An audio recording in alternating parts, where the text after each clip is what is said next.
श्रीमद्भगवद गीता अध्याय 7 श्लोक 30। इस अध्याय का अंतिम श्लोक 30। साधिभूतादिदेवं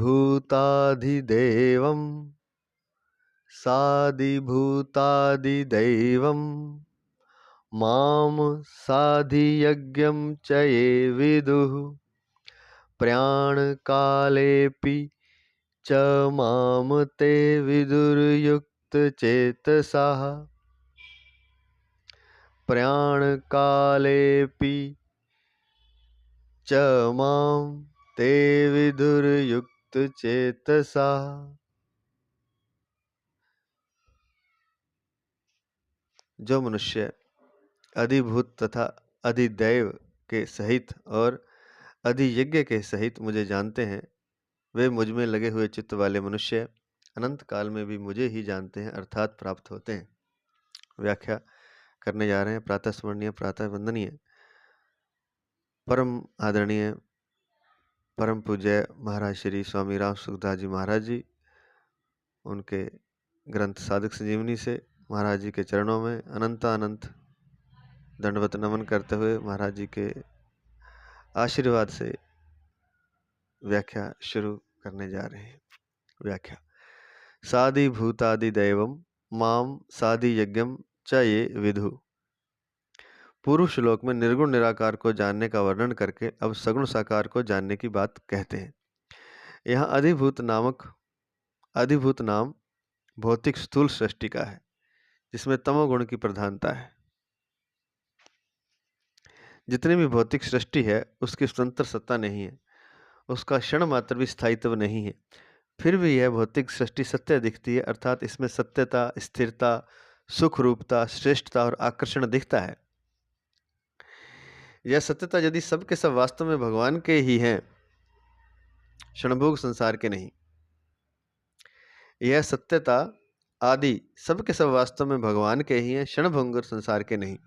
तात्पर्य है कि जैसे बर्फ की सत्ता जल के बिना नहीं हो सकती, ऐसे ही भौतिक स्थूल दृष्टि अर्थात अधिभूत की सत्ता भगवान के बिना नहीं हो सकती। इस प्रकार तत्व से यह संसार भगवत स्वरूप ही है, ऐसा जानना ही अधिभूत के सहित भगवान को जानना है।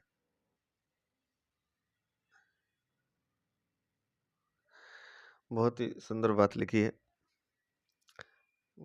बस एक पैराग्राफ में ही सारी बात आ गई। वैसे तो कहते कि जितना भी जो संसार भौतिक स्थूल सृष्टि दिखाई दे रही है, उसको यहाँ अधिभूत नाम से कहा गया है। संस्कृत में अधिभूत, जो भौतिक सृष्टि दिखाई दे रही है स्थूल, वह अधिभूत है, जिसमें तमोगुण की प्रधानता है। और इस अधिभूत जो सृष्टि है, इसकी स्वतंत्र सत्ता नहीं है। स्वतंत्र मतलब ये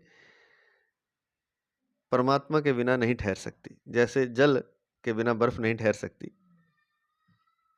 ऐसे ही मतलब बर्फ तो एक रूप बन गया है, वो पानी जम गया है। तब वस्तुतः पानी मूल रूप है, मूल सृष्टि पानी है। तो मूल सृष्टि भगवान है। जो स्थूल सृष्टि जैसे बर्फ दिखाई दे रही है वहाँ, और यहाँ स्थूल सृष्टि दिखाई दे रही है, इसकी स्वतंत्र सत्ता नहीं है, बस दिखाई दे रही है। और उसका क्षण मात्र भी स्थायित्व नहीं है, और ये एक क्षण भी ठहरती नहीं है। जैसे बर्फ, एक क्षण भी वो बर्फ का टुकड़ा ठहरता नहीं है, वो धीरे धीरे पिघलना शुरू होता है और अंत में समाप्त हो जाता है। वो हर क्षण ही पिघल रहा है, थोड़ी देर में समाप्त होगा, लेकिन पिघल वो हर क्षण ही रहा है। तो इस तरह ये सांसारिक जो सृष्टि है, इसका क्षण मात्र भी स्थायित्व नहीं है। फिर भी यह भौतिक सृष्टि सत्य दिखती है, लेकिन दिखती हमें सत्य, जैसे बर्फ सत्य दिखती है, बल्कि सत्य नहीं है। प्रति क्षण पिघल रही है और अंत में वो जल बन जाएगी। पिघल करके बर्फ तो समाप्त हो जाएगी, जल रह जाएगा।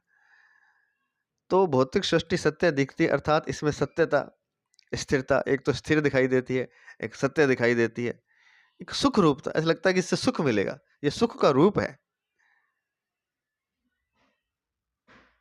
जैसे बर्फ से भी मान लेते हैं कि जो ठंडा पानी कोई पीता है तो वो सुख मानता है उसमें, लेकिन वो सुख दुख बनने वाला है, क्योंकि वो जो ठंडा जल है वो प्रकृति के विपरीत आपने ले लिया तो वो जो अधिक ठंडापन है वो दांतों को भी गिरा सकता है, शरीर में और भी दिक्कतें पैदा कर सकता है। तो ये सृष्टि हमें सुख रूपता दिखाई देती है, श्रेष्ठता, और श्रेष्ठ लगती है, बड़ी सुंदर दिखती है और लगता है कि यही सब कुछ है, और आकर्षण है इसमें। और खाली ऐसा नहीं है, इसमें आकर्षण भी है। तो इसमें आकर्षण भी दिखाई देता है। तो यह सत्यता आदि सब के सब वास्तव में भगवान के हैं, क्षणभंगुर संसार के नहीं, क्षणभंगुर संसार के नहीं है। ये बहुत शानदार बात है, और इस एक बात को भी समझ जाए तो वह संसार को त्याग के परमात्मा का हो जाए, या संसार में भी रहे तो वैराग्य से रहे, लेकिन संसार में उसका चित्त लगेगा नहीं। क्यों नहीं लगेगा? क्योंकि जो वास्तविक बात है वो बता दी कि जो सत्यता, स्थिरता, सुख रूपता, श्रेष्ठता, आकर्षण दिखता है संसार में, वो वास्तव में संसार का नहीं है, वो भगवान का है। जैसे बर्फ में जल है, दिखाई बर्फ देती है, लेकिन वस्तुतः वो बर्फ नहीं है, वो जल है। दिख कुछ और रहा है कुछ और। तो जैसे बर्फ को खाने से रोग भी हो सकता है, शरीर में खराबी आ सकती है कुछ, लेकिन जल जो है अगर वो नॉर्मल टेम्परेचर पर है, जब पिघल गई बर्फ और बिल्कुल जल नॉर्मल टेम्परेचर पर आ गया, तो उसके पीने से प्यास बुझती है। तो ऐसे ही जो संसार दिखाई दे रहा है उससे तो कुछ नहीं होगा, उससे तो दिक्कत ही आने वाली, दुख आने वाला है, दुख रोग कष्ट आने वाले हैं, क्योंकि जो सत्यता, स्थिरता, सुख रूपता, श्रेष्ठता, आकर्षण आपने देखा है उससे दुख ही आएगा। लेकिन जो उसका मूल परमात्मा है उसमें अगर स्थित हो जाए, उसमें स्थित होने के लिए इस सत्यता आदि को छोड़ना होगा, इससे वैराग्य पैदा करना होगा अपने भीतर, इस बात को जान करके कि यह सत्य नहीं है। तब जा करके परमात्मा में हम स्थित हो सकते हैं, और उसको जैसे जल को पीने से तृप्ति होती है, तो ऐसे ही परमात्मा में स्थित होंगे तभी तृप्ति होगी। इसका एक उदाहरण ले सकते हैं, जैसे कोई मान लीजिए पुरुष है और स्त्री है, दोनों का एक दूसरे में आकर्षण है। मान लीजिए पुरुष का स्त्री में आकर्षण, तो स्त्री जो है वो सत्य दिखाई दे रही है, वस्तु सत्य नहीं है, क्योंकि वो प्रति क्षण मिटता जा रहा है, बुढ़ापा आता जा रहा है, वो सौंदर्य, वो जवानी, वो युवापन दिखाई दे रहा है, तब भी वो बुढ़ापे की ओर जा रहा है। जैसे बर्फ का टुकड़ा जब दिखाई दे रहा है तब भी वो पिघल रहा है, और एक दिन पिघल के समाप्त हो जाएगा। तो जो सत्यता और स्थिरता दिखाई दे रही है स्त्री शरीर में, वह, और जो सुख रूपता कि इससे सुख मिलेगा, जो श्रेष्ठता, उसके गुणों के कारण उसमें श्रेष्ठता दिखाई दे रही है, और जो आकर्षण पैदा हो रहा है, वो सारा जो रूप को देख के हो रहा है, वो एक तरह से भ्रम है।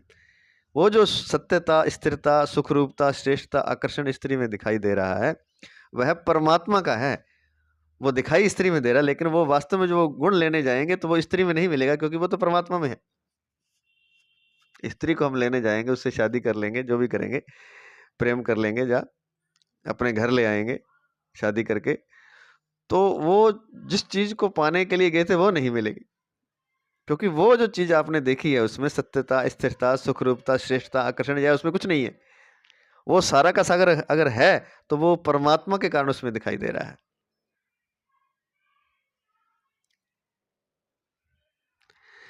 तात्पर्य कि जैसे बर्फ की सत्ता जल के बिना नहीं हो सकती, ऐसे ही भौतिक स्थूल सृष्टि, अर्थात जिसकी भी हम बात करें, जो भी हमें भौतिक दिखाई दे रहा है, अर्थात अधिभूत की सत्ता भगवान के बिना नहीं हो सकती। इस प्रकार तत्व से यह संसार भगवत स्वरूप ही है, ऐसा जानना ही अधिभूत के सहित भगवान को जानना है। इस प्रकार तत्व से यह संसार भगवत स्वरूप ही है, ऐसा जानना ही अधिभूत के सहित भगवान को जान। अभी तो अधिभूत को जान रहे हैं, खाली भगवान को नहीं जान रहे। बाहर जो रूप है, बाहरी रूप दिखाई दे रहा है, भीतर क्या है वो नहीं दिखाई दे रहा। तो ये बड़ी बात है, क्योंकि हमारा आकर्षण संसार की वस्तु, व्यक्ति, पदार्थों में होता है। वो सारे वस्तु हैं, चाहे व्यक्ति हैं, चाहे पदार्थ हैं, उनमें सत्यता, स्थिरता, सुख रूपता, श्रेष्ठता, आकर्षण दिखता है, ये सत्य है। लेकिन वो आकर्षण उनका नहीं है, वो परमात्मा का है। अगर हम किसी विधि से परमात्मा में स्थित हो जाएं तो इन जो दिखाई दे रही है सत्यता, स्थिरता, सुखरूपता, श्रेष्ठता, आकर्षण, ये समाप्त हो जाएगा। तो एक तो तरीका ये है कि किसी विधि से ध्यान द्वारा, योग द्वारा, प्राणायाम द्वारा, समाधि द्वारा हम उसमें स्थित हो जाएं तो ये सब समाप्त हो जाए। दूसरी विधि ये कि इससे हम इसको बुद्धि विवेक से भी जान लें कि ये झूठ है, इस झूठ से वैराग्य पैदा कर लें सत्यता, स्थिरता, सुखरूपता, श्रेष्ठता, आकर्षण से, तो हम अपने स्वरूप में स्थित हो जाएंगे। ये पहले भी बता चुके हैं बहुत बार। अधिदेव नाम सृष्टि की रचना करने वाले हिरण्यगर्भ ब्रह्मा जी का है। अब अधिभूत आ गया, अभी अधिदैव कौन है?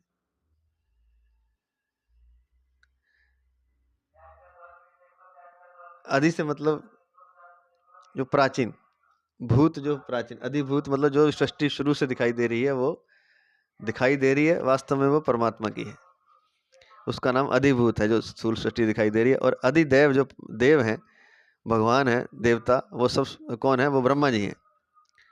अधिदेव नाम सृष्टि की रचना करने वाले, अधिदेव, सॉरी थोड़ा सा गलत बोल गए हम, अधिदेव नाम सृष्टि की रचना करने वाले हिरण्यगर्भ ब्रह्मा जी का है। हाँ हाँ, ठीक है, ठीक बोला, ठीक, गलत नहीं बोला। तो अधिदेव जो नाम है वो ब्रह्मा जी का है, जो कि सृष्टि की रचना करने वाले हिरण्यगर्भ है। हिरण्यगर्भ सोने का जो जिसका गर्भ होता है, हिरण्य मन स्वर्ण। तो अधिभूत में तो तमोगुण की प्रधानता थी और अधिदेव में रजोगुण की प्रधानता है। भगवान ही ब्रह्मा जी के रूप में प्रकट होते हैं, अर्थात तत्व से ब्रह्मा जी भगवत स्वरूप ही हैं।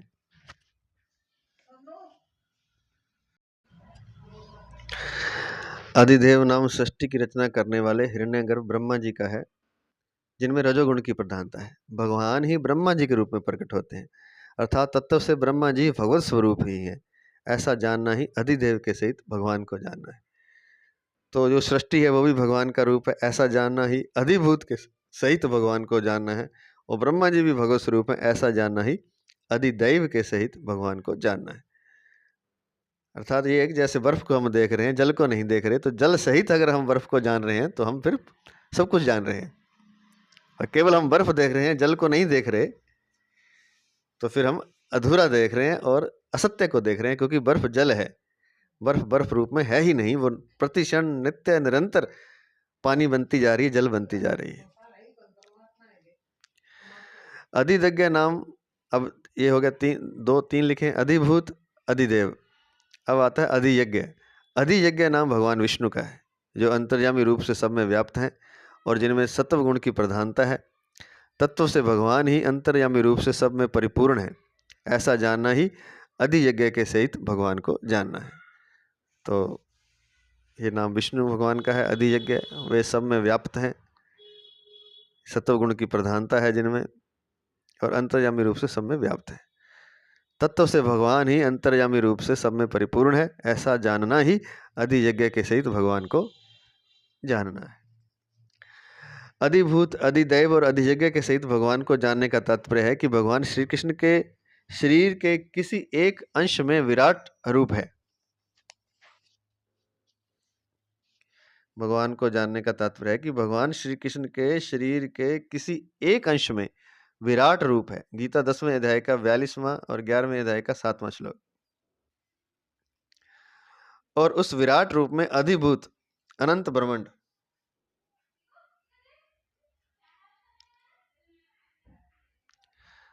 और उस विराट रूप में अधिभूत अनंत ब्रह्मांड, अधिदेव ब्रह्मा जी, अधियज्ञ विष्णु आदि सभी हैं। जैसा कि अर्जुन ने कहा, हे देव, मैं आपके शरीर में संपूर्ण प्राणियों को, जिनकी नाभि से कमल निकला है, उन विष्णु को, कमल पर विराजमान ब्रह्मा को, शंकर आदि को देख रहा हूं। गीता 11वें अध्याय का 15वां श्लोक। अतः तत्व से अधिभूत, अधिदैव और अधियज्ञ भगवान श्री कृष्ण ही है। श्री कृष्ण ही समग्र भगवान है। तो ये कहना चाहते हैं,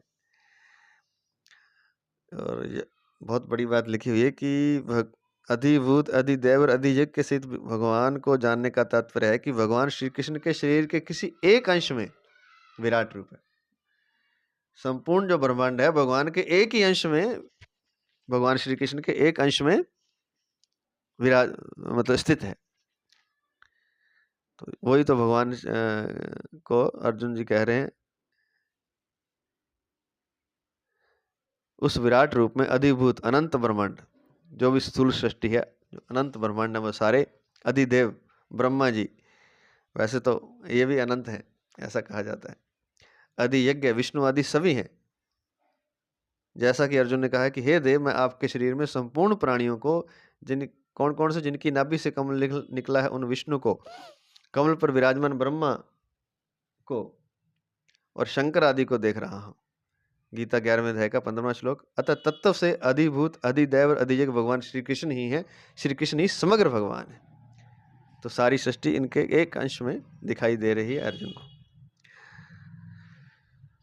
इससे और बहुत विराट हैं भगवान, सृष्टि से अलग भी, ब्रह्मा विष्णु से अलग भी।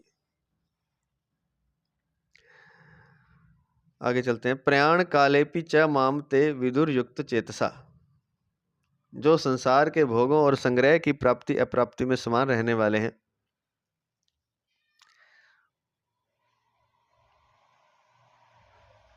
तथा संसार से सर्वथा उपरत होकर भगवान में लगे हुए हैं,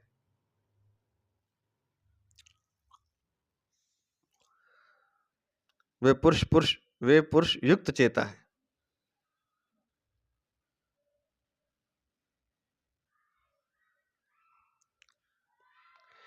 ऐसे युक्त चेता मनुष्य अंत काल में भी मेरे को ही जानते हैं, अर्थात अनंत काल की पीड़ा आदि में भी वे मेरे ही अटल रूप से स्थित रहते हैं। उनकी ऐसी दृढ़ स्थिति होती है कि वे स्थूल और सूक्ष्म शरीर में कितनी ही हलचल होने पर भी कभी किंचन मात्र भी विचलित नहीं होते।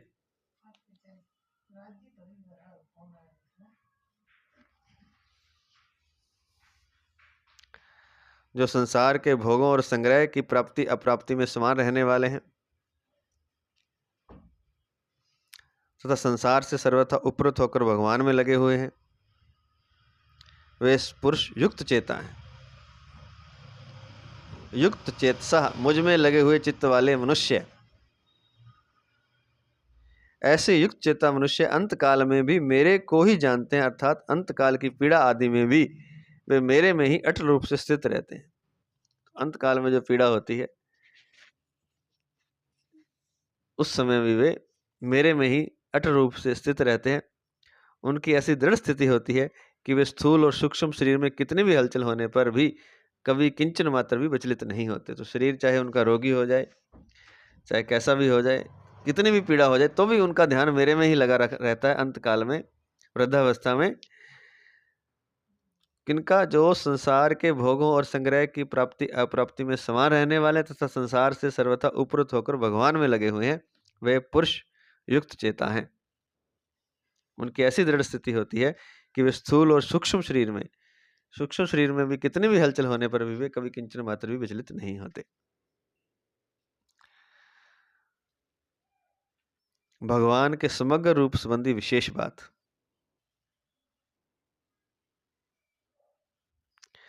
प्रकृति और प्रकृति के कार्य, क्रिया, पदार्थ आदि के साथ अपना संबंध मानने से ही सभी विकार पैदा होते हैं और उन क्रिया पदार्थ आदि की प्रकट रूप से सत्ता दिखने लग जाती है।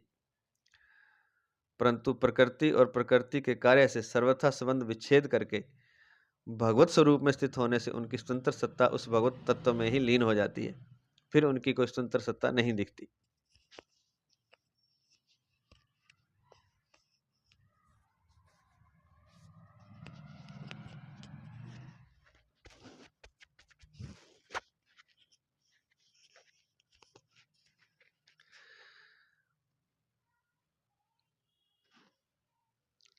जैसे किसी व्यक्ति के विषय में हमारी जो अच्छे और बुरे की मान्यता है, वह मान्यता हमारी ही की हुई है। तत्व से तो वह व्यक्ति भगवान का स्वरूप है, अर्थात उस व्यक्ति में तत्व के सिवाय दूसरा कोई स्वतंत्र व्यक्ति तभी नहीं है।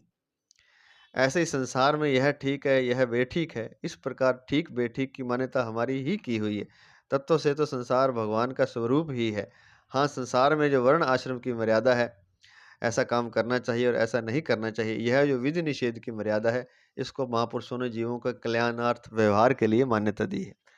तो व्यवहार के लिए तो विधि निषेध की है ही, लेकिन है सब कुछ परमात्मा ही। व्यवहार तो शास्त्र आज्ञा से विधि निषेध के हिसाब से ही करना है, लेकिन तत्व से तो संसार भगवान का स्वरूप ही है। किसी के विषय में हमारी जो अच्छे बुरे की मान्यता है वह हमारी मान्यता है, वास्तव में ऐसा नहीं है। वास्तव से तो हर व्यक्ति भगवान का स्वरूप है। उस व्यक्ति में तत्व के सिवाय दूसरा कुछ स्वतंत्र व्यक्तित्व ही नहीं है, केवल मात्र तत्व है। जो हमें दिखाई दे रहा है वो है ही नहीं, जैसे बर्फ दिखाई दे रही है, बर्फ है ही नहीं। ऐसे ही संसार में यह ठीक है, यह बेठीक है, इस प्रकार ठीक बेठीक की मान्यता हमारी की हुई है। तत्व से तो संसार भगवान का स्वरूप ही है। जब यह भौतिक सृष्टि नहीं थी तब भी भगवान थे, और इसके लीन होने पर भी भगवान रहेंगे। इस तरह से जब वास्तविक तत्व भगवत तत्व का बोध हो जाता है तब भौतिक सृष्टि की सत्ता भगवान में ही लीन हो जाती है। इस तरह से जब वास्तविक भगवत तत्व का बोध हो जाता है तब भौतिक सृष्टि की सत्ता भगवान में ही लीन हो जाती है, अर्थात इस सृष्टि की स्वतंत्र सत्ता नहीं रहती। इसका यह तात्पर्य नहीं है कि संसार की स्वतंत्र सत्ता न रहने पर संसार मिट जाता है, उसका अभाव हो जाता है। प्रत्युत अंतःकरण में सत्यत्वेन जो संसार की सत्ता और महत्ता बैठी हुई थी, जो कि जीव के कल्याण में बाधक थी, वह नहीं रहती।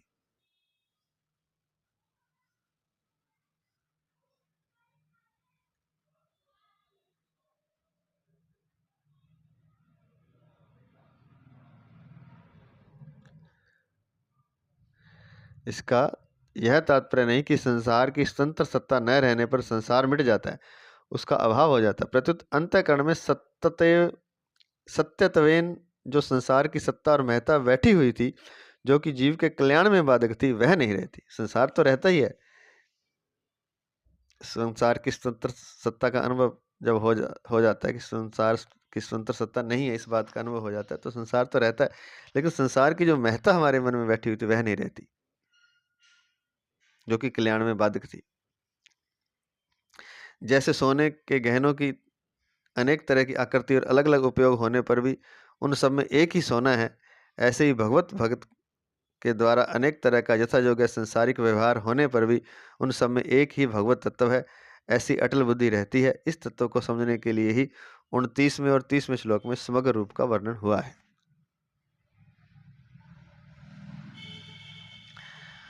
नंबर 2, उपासना की दृष्टि से भगवान के प्राय 2 रूपों का विशेष वर्णन आता है, एक सगुण और एक निर्गुण।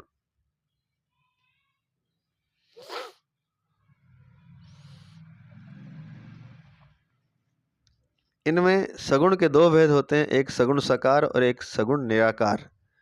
परंतु निर्गुण के 2 भेद नहीं होते, निर्गुण निराकार ही होता है। हाँ, निराकार के 2 भेद होते हैं, एक सगुण निराकार और एक निर्गुण निराकार।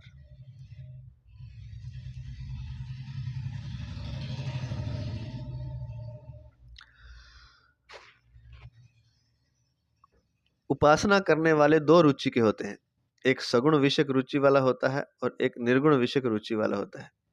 परंतु इन दोनों की उपासना भगवान के सगुण निराकार रूप से ही शुरू होती है।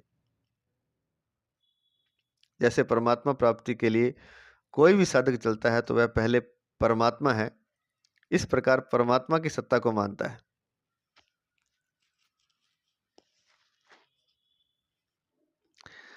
और वे परमात्मा सबसे श्रेष्ठ हैं, सबसे दयालु हैं, उनसे बढ़कर कोई नहीं है, ऐसे भाव उसके भीतर पैदा होते हैं, ऐसे भाव उसके भीतर रहते हैं। तो उपासना सगुण निराकार से ही शुरू हुई। इसका कारण यह है कि बुद्धि प्रकृति कार्य अर्थात सगुण होने से निर्गुण को पकड़ नहीं सकती। इसका कारण यह है कि बुद्धि प्रकृति कार्य होने से निर्गुण को पकड़ नहीं सकती। बुद्धि प्रकृति कार्य अर्थात सगुण होने से निर्गुण को पकड़ नहीं सकती, इसलिए निर्गुण के उपासक का लक्ष्य तो निर्गुण निराकार होता है, पर बुद्धि से वह सगुण निराकार का ही चिंतन करता है। तो ये बड़ी अच्छी बात लिखी है।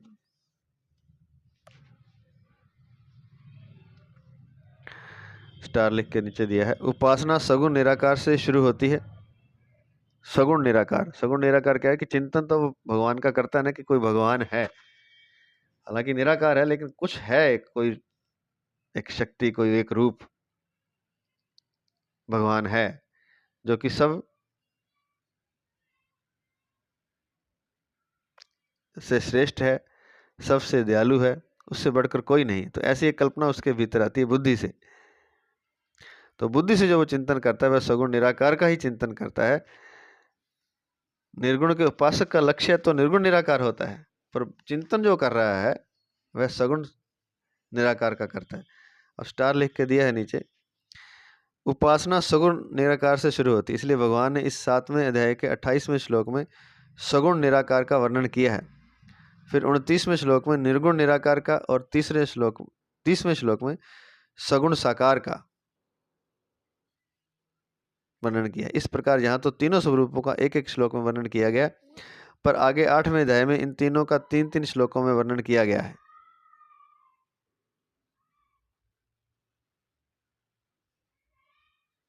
जैसे 8वें अध्याय के 8वें, 9वें और 10वें श्लोक में सगुण निराकार की उपासना, 11वें, 12वें और 13वें श्लोक में निर्गुण निराकार की उपासना तथा 14वें, 15वें और 16वें श्लोक में सगुण साकार की उपासना का विशद वर्णन किया गया है।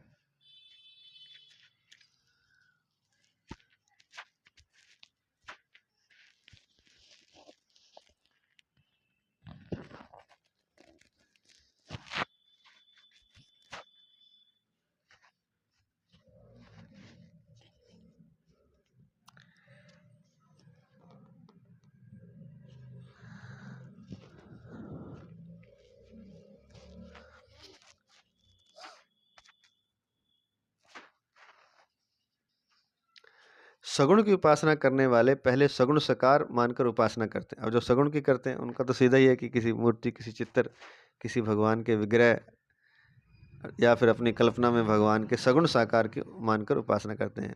सगुण भी है, गुण सहित है और साकार है।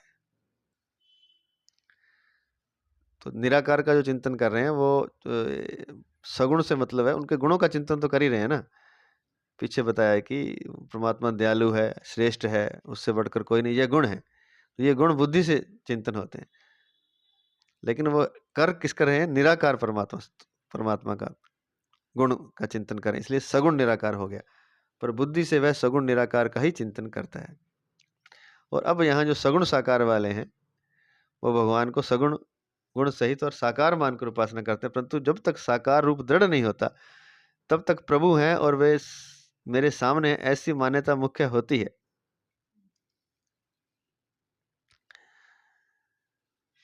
जब तक साकार रूप दृढ़ नहीं होता तब तक प्रभु हैं और वे मेरे सामने, ऐसी मान्यता मुख्य होती है। इस मान्यता में सगुण भगवान की अभिव्यक्ति जितनी अधिक होती है उतनी ही उपासना ऊंची मानी जाती है।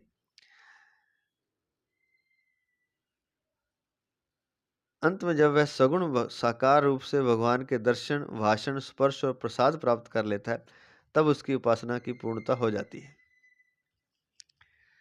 तो सगुण को मान के चलता है, सामने चित्र है, जब विग्रह है भगवान का, यह कल्पना भी कर सकता है कि मेरे सामने परमात्मा है, कि प्रभु हैं और मेरे सामने, ऐसी मान्यता मुख्य होती है सगुण साकार में।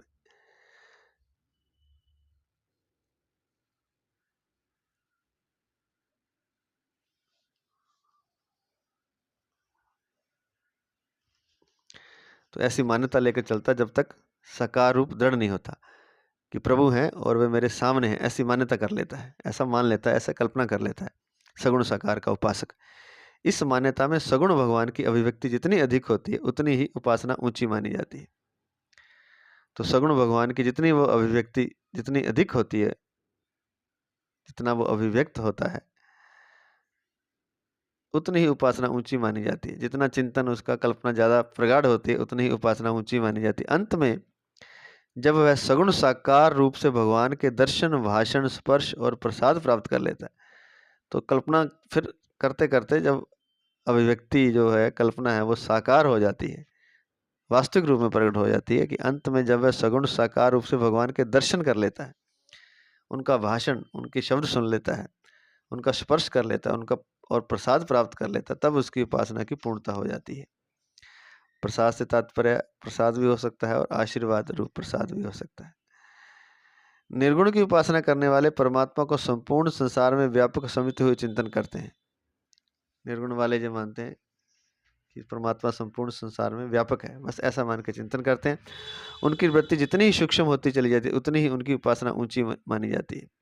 तो जितनी वृत्ति उनकी सूक्ष्म होती है उतनी उनकी उपासना ऊंची मानी जाती है। अंत में संसारिक आसक्ति और गुणों का सर्वथा त्याग होने पर जब मैं तू आदि कुछ भी नहीं रहता, केवल चिन्मय तत्व शेष रह जाता है, तब उसकी उपासना की पूर्णता हो जाती है।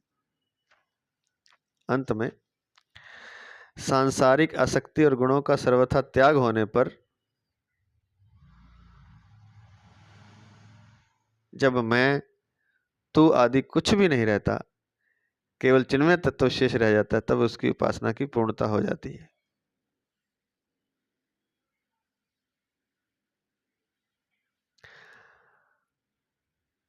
तो अंत में क्या होता है कि सांसारिक आसक्ति भक्त की समाप्त हो जाती है। भगवान के विग्रह में, भगवान के काल्पनिक रूप जो कि सत्य हो जाता है, उसमें उनका चित्त पूरी तरह रम जाता है।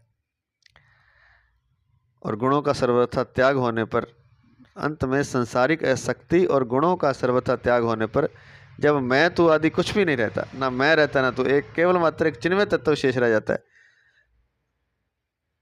तब उसकी उपासना की पूर्णता हो जाती है, निर्गुण की उपासना करने वालों की।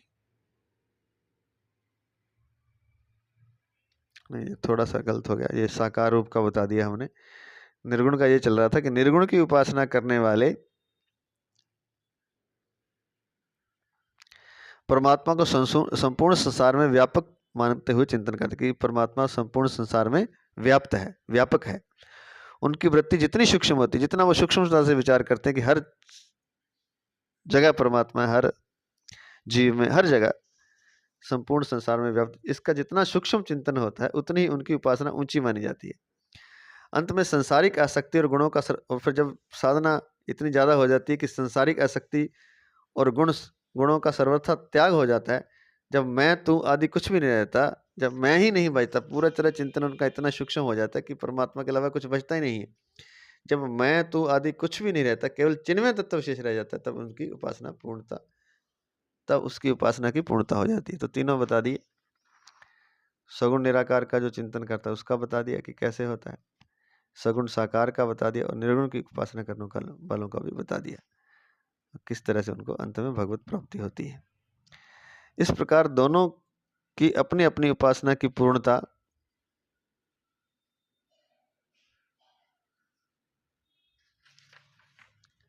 होने पर दोनों की एकता हो जाती है, अर्थात दोनों एक ही तत्व को प्राप्त हो जाते हैं। एक लिख के दिया है नीचे, सगुण निर्गुण का भेद तो उपासना की दृष्टि से है, वास्तव में इन दोनों उपासनाओं में उपास्य तत्व एक ही है। उपासना साधक की रुचि, विश्वास और योग्यता के अनुसार होती है, अतः साधकों की भिन्न भिन्न रुचि, विश्वास और योग्यता होने के कारण उपासनाएं भी भिन्न भिन्न होती हैं, परंतु उपासनाओं से अंत में एक ही उपास्य तत्व की प्राप्ति होती है। उस उपास्य तत्व को ही समग्र ब्रह्म कहते हैं।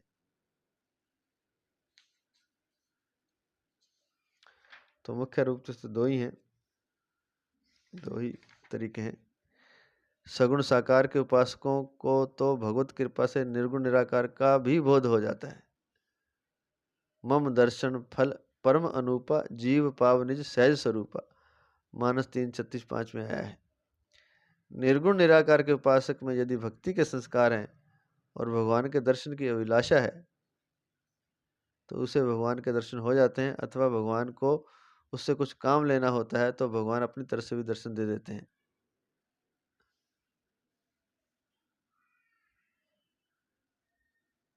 निर्गुण निराकार के उपासक को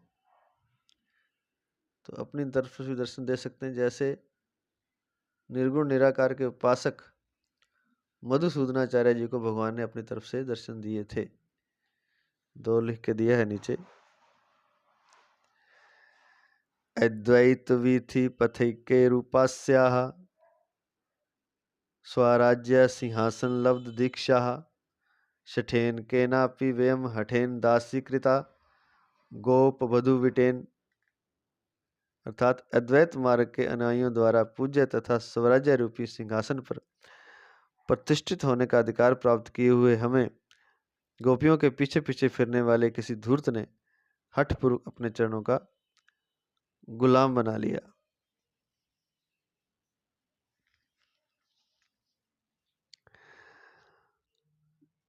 मधुसूदनाचार्य जी के बारे में लिखा है। अब है नंबर 3, वास्तव में परमात्मा सगुण निर्गुण साकार निराकार सब कुछ है।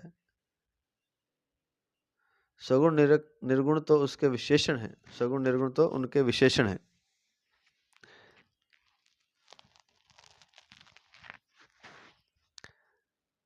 साधक परमात्मा को गुणों के सहित मानता है तो उसके लिए वे सगुण है, और साधक उनको गुणों से रहित मानता है तो उसके लिए वे निर्गुण है। वास्तव में परमात्मा सगुण तथा निर्गुण दोनों हैं और वह दोनों सभी परे हैं, परंतु इस वास्तविकता का पता तभी चलता है जब बोध होता है। भगवान के सौंदर्य, माधुर्य, ऐश्वर्य, औदार्य आदि जो दिव्य गुण है, उन गुणों के सहित सर्वत्र व्यापक परमात्मा को सगुण कहते हैं। इस सगुण के दो भेद हो सकते हैं, सगुण निराकार। जैसे आकाश का गुण शब्द है, पर आकाश का कोई आकार आकृति नहीं है, इसलिए आकार सगुण निराकार हुआ। गुण तो है उसमें शब्द, लेकिन आकार नहीं है, तो ऐसे आकाश सगुण निराकार हुआ। ऐसे ही प्रकृति और प्रकृति के कार्य संसार में परिपूर्ण रूप से व्यापक परमात्मा का नाम सगुण निराकार है। नंबर 2, सगुण साकार। ऐसे ही सगुण वे ही सगुण निराकार परमात्मा जब अपनी दिव्य प्रकृति को अधिष्ठित करके अपनी योग माया से तीनों लोकों के सामने प्रकट हो जाते हैं,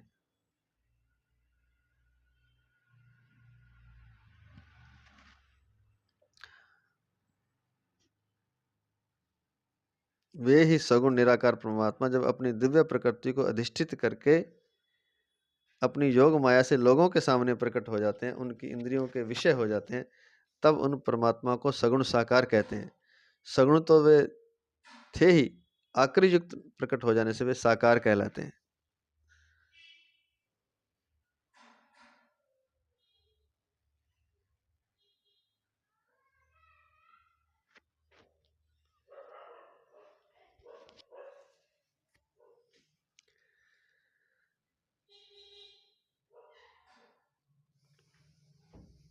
तो ये बहुत बड़ी बात है कि वे ही सगुण निराकार परमात्मा, जैसे पहले जिनका वर्णन हुआ है, जब अपनी प्रकृति को दिव्य प्रकृति को अधिष्ठित करके अपनी योग माया से लोगों के सामने प्रकट हो जाते हैं, उनकी इंद्रियों के विषय हो जाते हैं, लोग उनको महसूस कर सकते हैं इंद्रियों द्वारा, तब उन परमात्मा को सगुण साकार कहते हैं। सगुण तो थे वे पहले भी, आकृति युक्त प्रकट हो जाने से वे साकार कहलाते हैं।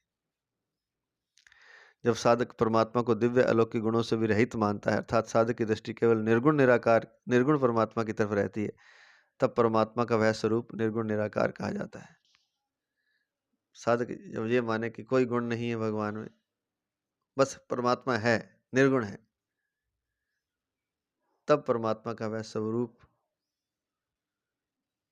सरगुण, तब परमात्मा का वह स्वरूप निर्गुण निराकार कहलाता है, जब साधक की दृष्टि केवल निर्गुण परमात्मा की तरफ रहती है। गुणों का भी दो भेद होते हैं। नंबर 1, परमात्मा के स्वरूप भूत सौंदर्य, माधुर्य, ऐश्वर्य आदि दिव्य अलौकिक अप्राकृत गुण।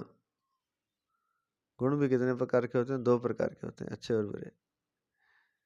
परमात्मा के नंबर 1, परमात्मा के स्वरूप भूत सौंदर्य, माधुर्य, ऐश्वर्य और आदि दिव्य अलौकिक अप्राकृतिक गुण।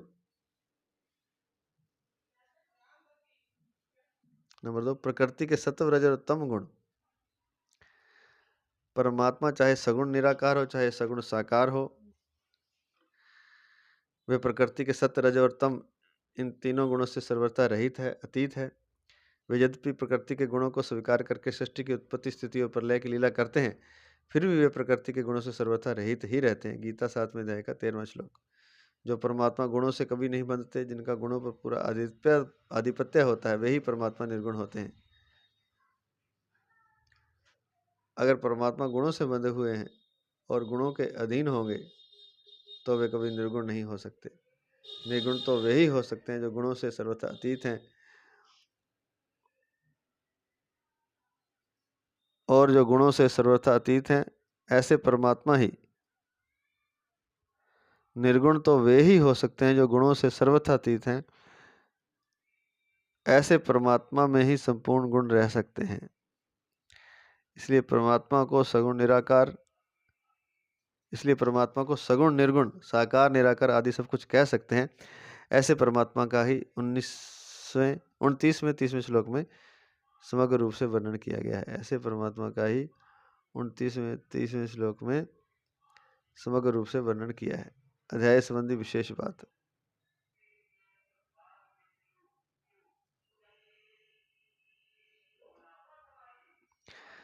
भगवान ने इस अध्याय में पहले परिवर्तनशील को अपरा और अप्रवर्तनशील को परा नाम से कहा। चौथा 5वां श्लोक। फिर इन दोनों के संयोग से संपूर्ण प्राणियों की उत्पत्ति बताई और अपने को संपूर्ण संसार का प्रभव और प्रलय बताया, अर्थात संसार के आदि में और अंत में केवल मैं ही रहता हूँ, यह बताया। छठा अध्याय का 7वां श्लोक। उसी प्रसंग में भगवान ने 17 विभूतियों के रूप में कारण रूप से अपनी व्यापकता बताई, कारण रूप से अपनी व्यापकता बताई। 8 में से 12वें श्लोक तक। फिर भगवान ने कहा कि जो तीनों गुणों से मोहित है, अर्थात जिसने निरंतर परिवर्तनशील प्रकृति के साथ अपना संबंध मान लिया है, वह गुणों से पर मेरे को नहीं जान सकता। 13वां श्लोक। यह गुणमयी माया तरने में बड़ी दुष्कर है, जो मेरे शरण हो जाते हैं वे इस माया को तर जाते हैं। 14वां श्लोक। परंतु जो मेरे से विमुख होकर निषिद्ध आचरणों में लग जाते हैं, वे दुष्कृति मनुष्य मेरे शरण नहीं होते। 15वां श्लोक।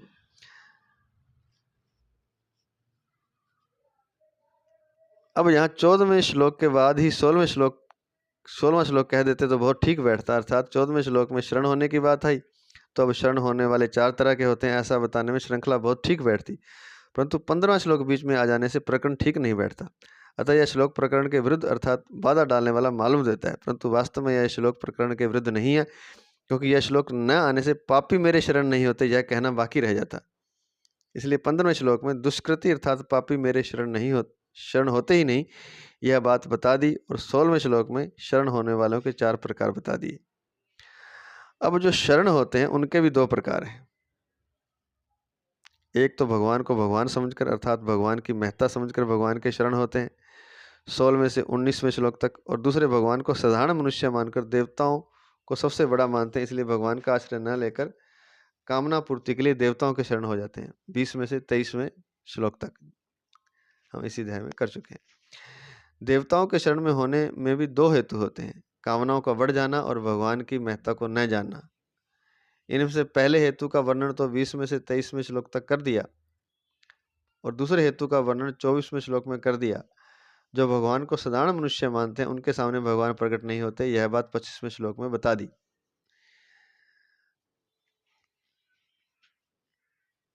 अब ऐसा असर पड़ता है कि भगवान भी माया से ढके होंगे, अतः भगवान कहते हैं कि मेरा ज्ञान ढका हुआ नहीं है। 26वां श्लोक। मेरे को ना जानने में राग द्वेष ही मुख्य कारण है। 27वां श्लोक। जो इस द्वंद्व रूप मोह से रहित हो जाते हैं वे दृढ़वती होकर मेरा भजन करते हैं। 28वां श्लोक।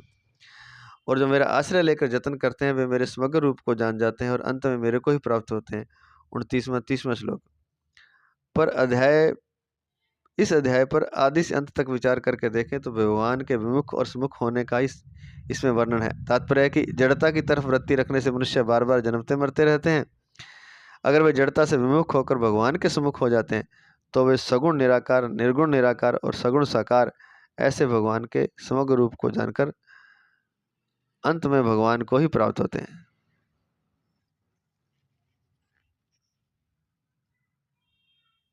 परिशिष्ट भाव। इस अध्याय के आरंभ में भगवान ने अर्जुन से कहा था कि मैं वह विज्ञान सहित ज्ञान कहूँगा जिससे तू मेरे समग्र रूप को जान जाएगा और जिसको जानने के बाद फिर कुछ भी जानना बाकी नहीं रहेगा। फिर 19वें श्लोक में भगवान ने वासुदेव सर्वम कहकर अपने समग्र रूप का संक्षेप से वर्णन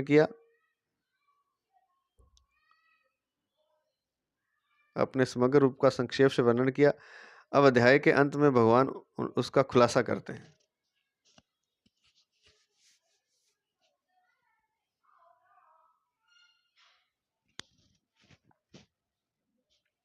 साधक का जन्म तो हो चुका है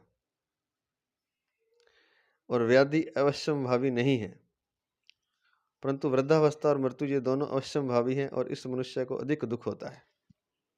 जन्म हो चुका और व्याधि जरूरी नहीं कि हो, पर वृद्धावस्था और मृत्यु ये दोनों तो अवश्यंभावी है। दुख हो उसको जन्म के बाद, ना हो ये कोई जरूरी नहीं, पर वृद्धावस्था मृत्यु तो होती है। इससे मनुष्य को अधिक दुख होता है। इसलिए जहाँ जरा मरण मोक्षाय कहने का तात्पर्य है कि भगवान का आश्रय लेने वाले भक्त जरा और मरण दोनों से मुक्त हो जाते हैं, अर्थात उनको शरीर के रहते हुए वृद्धावस्था का भी दुख नहीं होता और गति के विषय में भी दुख नहीं होता कि मरने के बाद हमारी क्या गति होगी।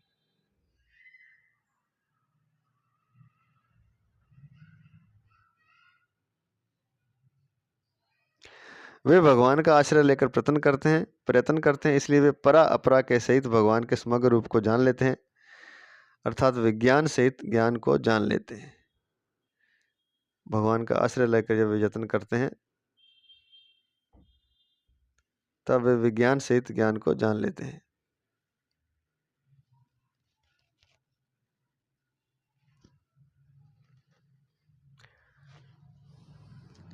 यद्यपि कर्मयोगी और ज्ञान योगी भी जन्म मरण से मुक्त हो जाते हैं, पर भक्त जरा मरण से मुक्त होने के साथ साथ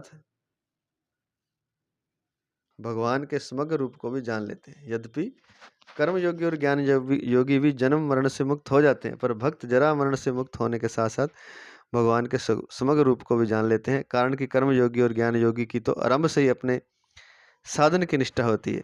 गीता 3 अध्याय का 3रा श्लोक। पर भक्त आरंभ से ही भगवानिष्ठ अर्थात भगवत परायण होता है। भगवानिष्ठ होने से भगवान कृपा करके उसको अपने समग्र रूप का ज्ञान करा देते हैं। पर भक्त आरंभ से ही भगवानिष्ठ अर्थात भगवत परायण होता है। भगवानिष्ठ होने से भगवान कृपा करके उसको अपने समग्र रूप का ज्ञान करा देते हैं। तो जो कर्मयोगी ज्ञान योगी है उसको तो अपने साधन का बल होता है, साधन की निष्ठा होती है, लेकिन भक्त आरंभ से ही भगवानिष्ठ होता है, भगवत परायण होता है। तो इस वजह से भगवान कृपा करके उसको अपने समग्र रूप का ज्ञान करा देते हैं।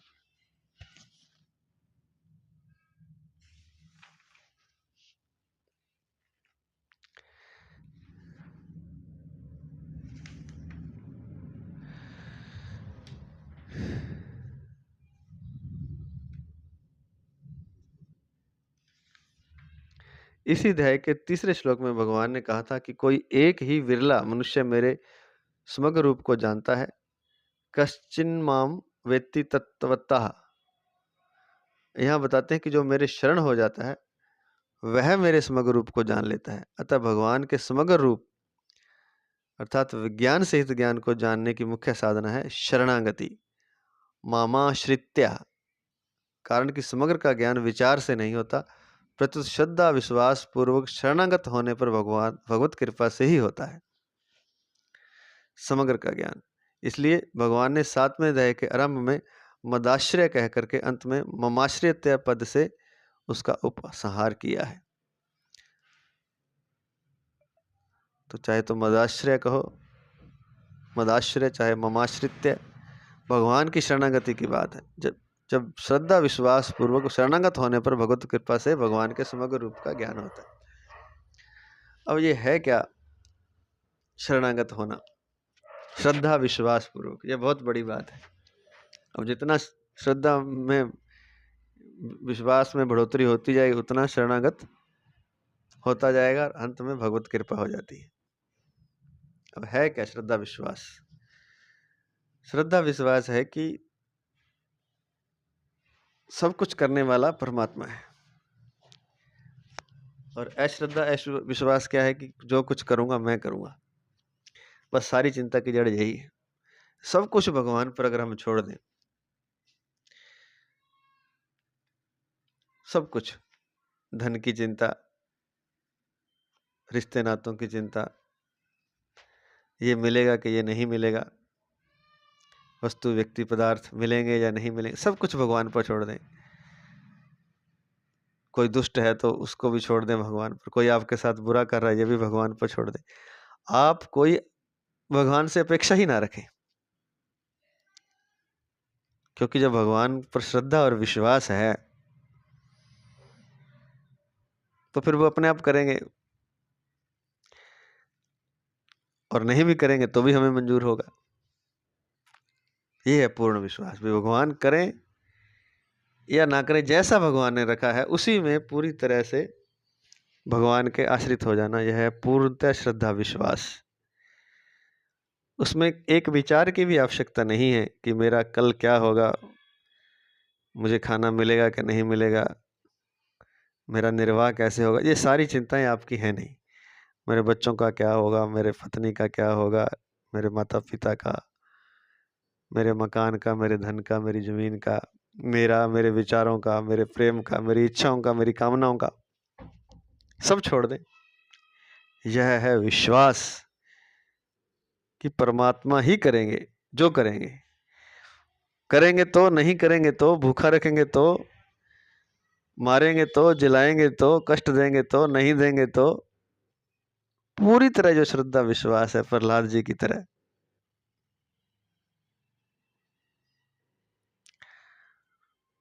जब इतनी श्रद्धा विश्वास हो जाएगी तो भगवत कृपा अपने आप हो जाती है। अपना कोई चिंता ही नहीं, छोड़ दिया ना। जब चिंता करने वाले परमात्मा है तो फिर मैं क्यों करूं चिंता? यही तो भ्रम है, यही तो हमें दुख मिले। हम कुछ करने लग जाते हैं, फिर हम दीवारें बनाने लग जाते हैं, अपने आप को संभालने लग जाते हैं, सुख पाने के लिए प्रयास करने लग जाते हैं, रिश्ते बनाने लग जाते हैं, धन इकट्ठा करते हैं, संग्रह करते हैं, सुख के लिए भोग करते हैं। ये सब हम सोचते हैं कि हम करेंगे तब कुछ होगा, सुख तब मिलेगा। ये सारे भ्रम हैं। केवल मात्र एक डोर परमात्मा पर छोड़ दें, परमात्मा ही करेंगे, निश्चिंत हो जाएं। निश्चिंत होके यहाँ तक कि भजन की भी वैसे तो आवश्यकता नहीं, कुछ नहीं करना, भगवान के आश्रय हो जाए। मदाश्रय, ममाश्रित्य, दो शब्द आए, दो शब्द और भी आए थे।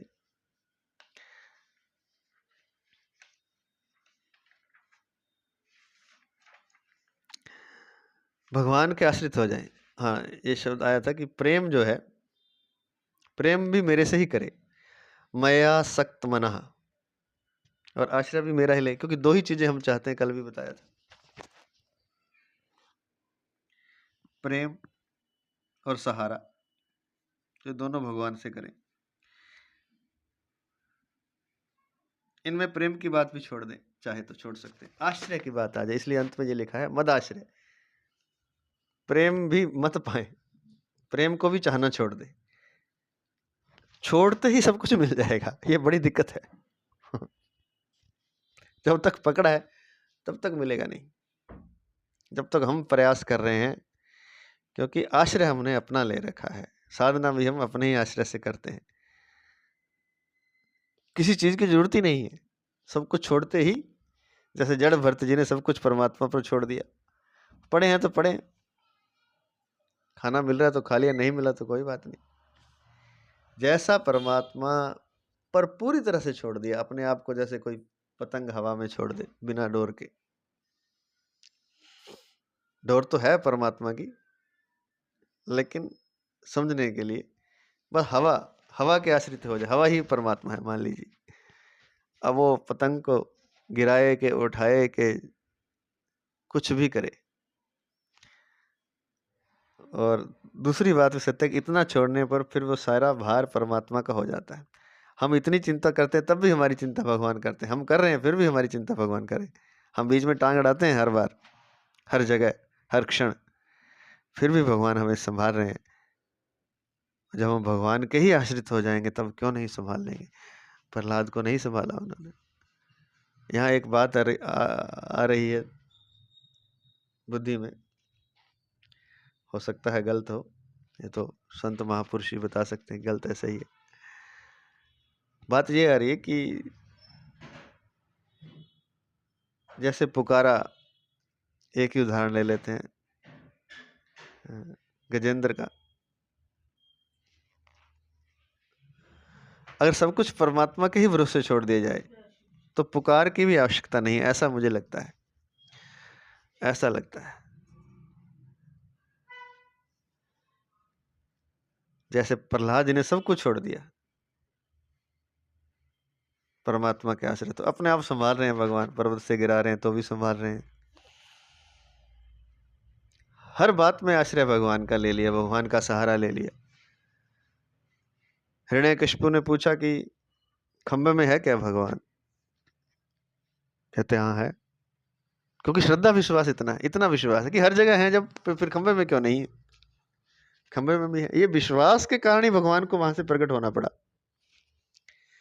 साकार रूप में प्रकट होना पड़ा। यह आपका विश्वास है। तो श्रद्धा विश्वास बहुत बड़ी बात है। परमात्मा पर विश्वास कर लें, क्योंकि जन्म उसने दिया है आपको, तो जन्म के बाद की क्रियाएं भी वो कर ही रहा है आपकी। आप ना करेंगे तो भी कर रहा है। जब आप रात को सो जाते हैं तो रात को हृदय धड़कता रहता है। आप नहीं धड़काते फिर भी धड़कता है, सांस चलती रहती है, रात को सो जाते हैं। हम थोड़ी सांस को चलाते हैं। जब सांस तक का सूक्ष्म कार्य भगवान स्वयं कर रहे हैं, भोजन को पचाने का, तो सारे कार्य ही कर रहे हैं। ये हमारा भ्रम है कि हम करते हैं, बस यही तो एक भ्रम है, यही एक भ्रम है। और इस भ्रम का तोड़ यही है कि श्रद्धा विश्वास कर लें, भगवान के आश्रित हो जाएं। किसी चीज की जरूरत नहीं है, किसी साधना की, किसी धन की, किसी पद की, किसी रिश्ते की, किसी नाते की, किसी की जरूरत नहीं है। केवल मात्र भगवान के आश्रित हो जाएं। तो हमें लगता है कि पुकार ही ना करें। कोई कष्ट दे रहा है तो कष्ट भी सह लें, कष्ट से बचने की भी पुकार ना करें। विरह दे रहा है तो विरह को भी अपना मान लें, विरह को भी परमात्मा का मान लें। बस परमात्मा के आश्रित हो। जो दे रहा है, विरह दे रहा है तो ठीक ही दे रहा होगा, दुख दे रहा है, कष्ट दे रहा है तो ठीक है, पूरी तरह से स्वीकार कर लें। तू जैसे रखे मैं राजी हूं, तेरी रजा में राजी हूं। तो हमें लगता है कि यही श्रद्धा विश्वास है। और इतना होते ही हम परमात्मा में स्थित हो जाएंगे। जो भी हम चाहते थे वो ना चाहने से सब कुछ मिल जाएगा। चाहत से तो चाहना पूरी नहीं होती, और ना चाहने से चाहना पूरी हो जाती है। ऐसा हमारा विश्वास है, और यही श्रद्धा और विश्वास है। ममाश्रित्य, मामाश्रित्य, मेरे आश्रम हो जाओ, ये शरणागति है। भगवान के पूरे शरण हो जाना। जैसे किसी के शरण हो जाए, अब पत्नी जो है, शादी होती है, अब तो जमाना बदल गया, कलयुग आ गया, तो पति के शरणागत हो जाती है। अब पति जो करे, खाना तो खिलाएगा अपने आप ही, क्योंकि जिम्मेवारी पति की है। फिर जब शरणागत हो गई, वस्त्र की, खाने की, मकान की, सबकी जिम्मेवारी किसकी? जिसके शरणागत हुए। शरणागत किसके हुए? पति के। ऐसे ही जो सबका पति कौन है? भगवान है। सबका स्वामी कौन है? भगवान है। जब उसकी शरणागत हो जाएंगे तो वह क्यों नहीं आपका ख्याल रखेगा? ये भ्रम हमने क्यों पाल रखा है